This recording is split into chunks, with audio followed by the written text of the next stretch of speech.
How do you discern the angels from the demons, the good spirit from the bad spirit? Stay tuned for St. Bridget of Sweden's answer. In an extraordinary mystical experience, St. Bridget witnesses a conversation between the Mother of God and St. John the Evangelist.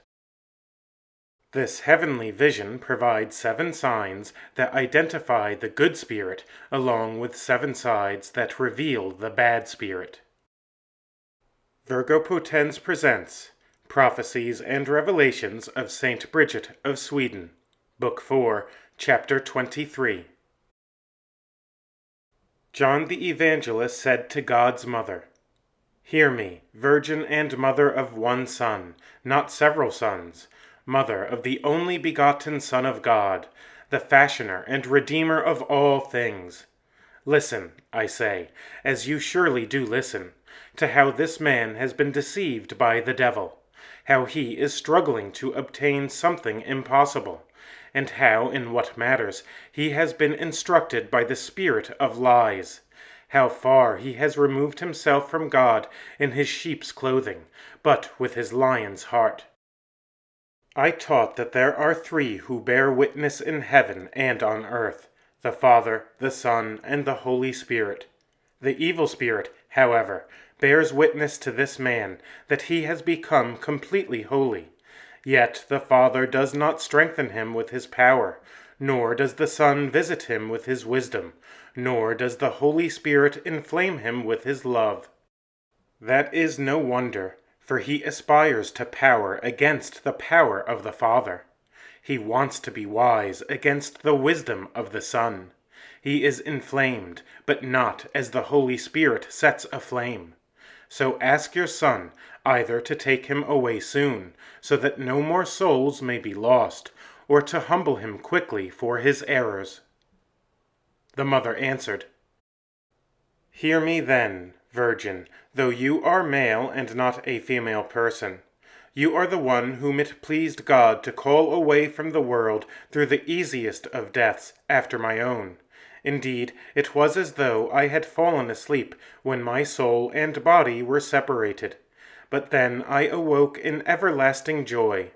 No wonder, indeed, for I had suffered more bitterly than all others at my son's death, and it pleased God thus to separate me from the world through the easiest of deaths. But you were closest to me among the apostles, and the object of greater signs of affection than all the others. And my son's passion was bitterer for you than for the rest, because you beheld it at a closer distance than the others, and you also lived longer than the others, as if you became a martyr through the deaths of them all. It therefore pleased God to call you from the world through the easiest of deaths after my own, for the Virgin had been entrusted to a virgin.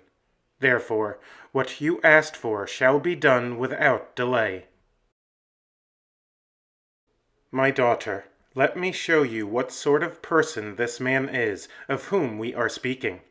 He is like a servant of that coin-maker, the devil. The devil melts down and then stamps his coin, that is, his servant, with his suggestions and temptations, until he has fashioned him after his liking.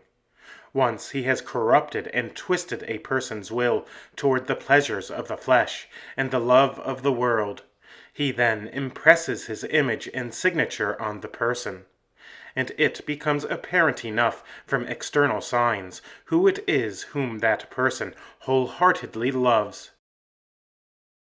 When a man carries out in act the desire of his mind, and wants to get more involved in worldly affairs than his state in life requires, and would do and desire even more things, if he were able, then he is shown to be the devil's perfect coin. You should realize, however, that God's coin differs from the devil's coin. God's coin is of gold, shining, pliable, and precious. Every soul with the stamp of God on it shines with divine love, is pliable in her patience, and precious in her continual good works. Accordingly, every good soul is melted down by God's power and tested with many temptations. Through them the soul, contemplating her defects and her origins, as well as God's kindness and patience toward her, is rendered all the more precious to God, the more humble, patient, and conscientious she is found to be. The devil's coin, however, is of copper and lead. It is copper because it bears a likeness to gold. It is hard and pliable, yet not the way gold is. Likewise, the unrighteous soul seems to herself to be righteous, judges everyone, is more interested in herself than in others, is unpliable with respect to humble actions, soft in acting in her own interest, intractable in her own plans, admirable to the world, despicable to God. The devil's coin is also laden in that it is ugly, soft, and pliable, and heavy. Likewise, the unrighteous soul is ugly in her lustful desires, burdensome in her longing for the world, as pliable as a reed that bends in the direction of whatever the devil inspires in her mind, sometimes, indeed, being even more ready to do it than the devil is to tempt her to it. This is the disposition of the coin-maker's servant. He gets bored in keeping the observances of his rule, as he vowed, and he thinks up ways of gaining people's appreciation through a pretended holiness, all the while feeding his body sumptuously. The devil, then, soon filled his head with lies at night. They deluded him into believing impossible things that will not come to be.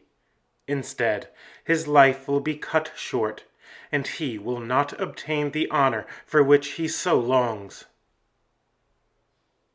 Whenever one comes across an unknown coin, one sends it to a wise expert who has sufficient knowledge of its weight and shape. But where will we find such an expert? Even if we did find him, he may care little or nothing about whether the coin is counterfeit or genuine. There is only one solution in such a case, as I will explain by way of a comparison. If you handed a florin to a dog, it would not bother to take it. But if the florin were coated with fat, there is no doubt that the dog would take it then. The present case is like that. If you went to a theological expert and said, "That man is a heretic," he would not be bothered, for his love of God is altogether grown cold. However, if you said, "He has plenty of florins," then everyone would rush to him. Therefore, it will soon be as Paul says, "I will destroy and humble the wisdom of the wise, and I will exalt the humble." My daughter, you can recognize both the Holy Spirit and the unclean spirit through 7 signs. First, the Spirit of God makes a man deem the world worthless, and consider in his heart all worldly honor as mere air. Second, it endears God to the soul, and all delight in the flesh grows cold.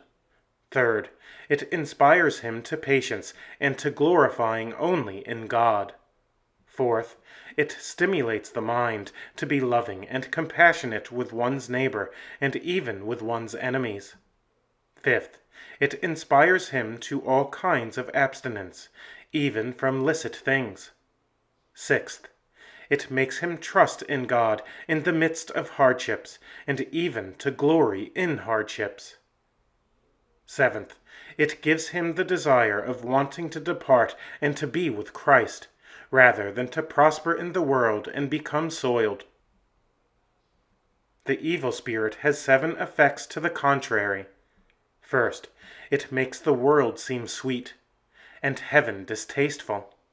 Second, it makes a man seek honors and forget about the meaning of his life.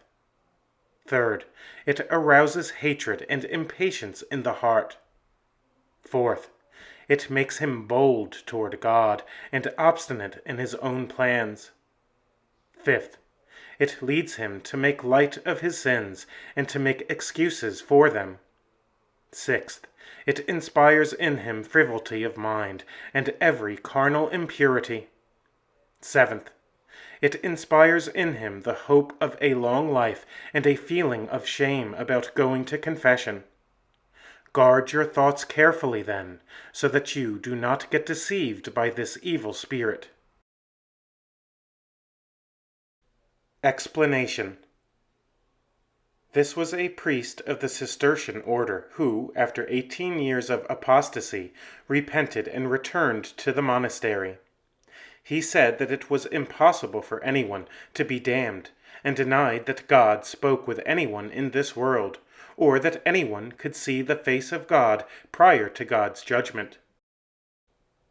When Lady Bridget heard this, the Holy Spirit said to her, "Go and tell that brother this.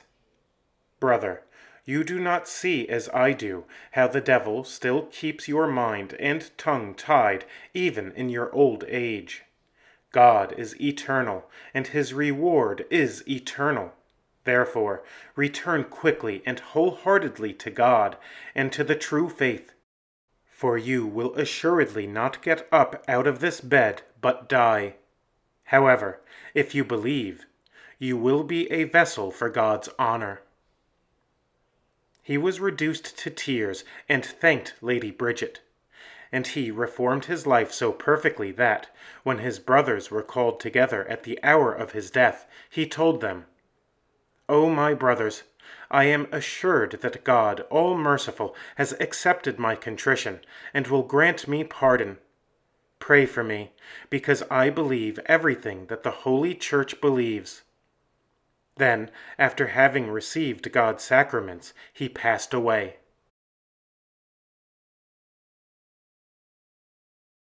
The Holy Virgin's words to Saint Bridget about how God's servants should behave toward impatient people, and about how pride is likened to a vat. Chapter 24. The Mother of God speaks. When a vat of beer is heated up and starts to swell and rise, it steams and foams up, sometimes more, sometimes less, and then suddenly settles down again. People standing around the vat understand that these exhalations quickly sink down, and that they arise due to the strength of the beer, and are a way of releasing the heat. So they wait patiently for it to end, and for the beer or the wine to be ready. Two things happen when people standing around the vat put their noses too close to the bubbles.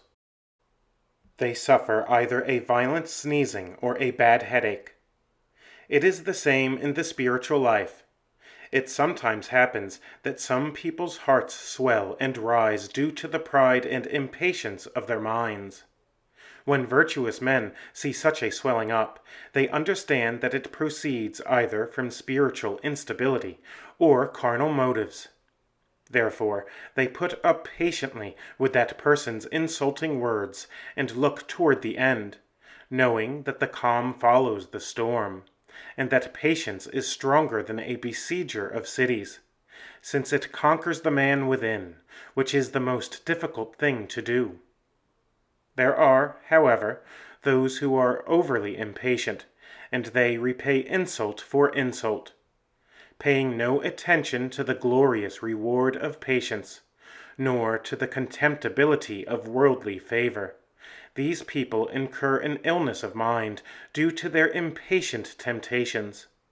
They bring their noses too close to the bubbling vat, that is, they take the insults, which are nothing but air, too much to heart. So, whenever any of you see people being impatient, guard your tongues with God's help, and do not leave off doing the good work you have begun because of impatient words. Pretend instead, as far as justice allows, that you have not heard what you have heard, until those people who are looking for an argument say explicitly what they mean in their hearts.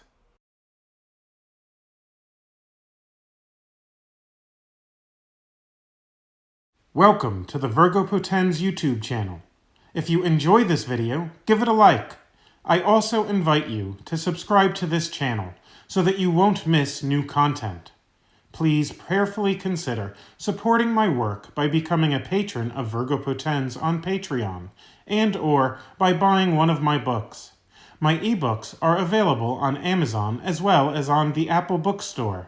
For those who prefer a physical copy rather than an ebook, my book, Spiritual Warfare, Know Thy Enemy, is also available as a paperback on Amazon.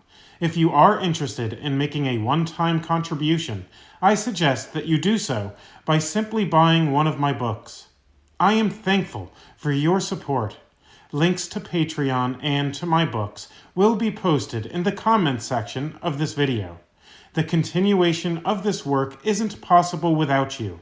Lastly, and most importantly, please pray for me. May the Virgin Most Powerful guide and protect you.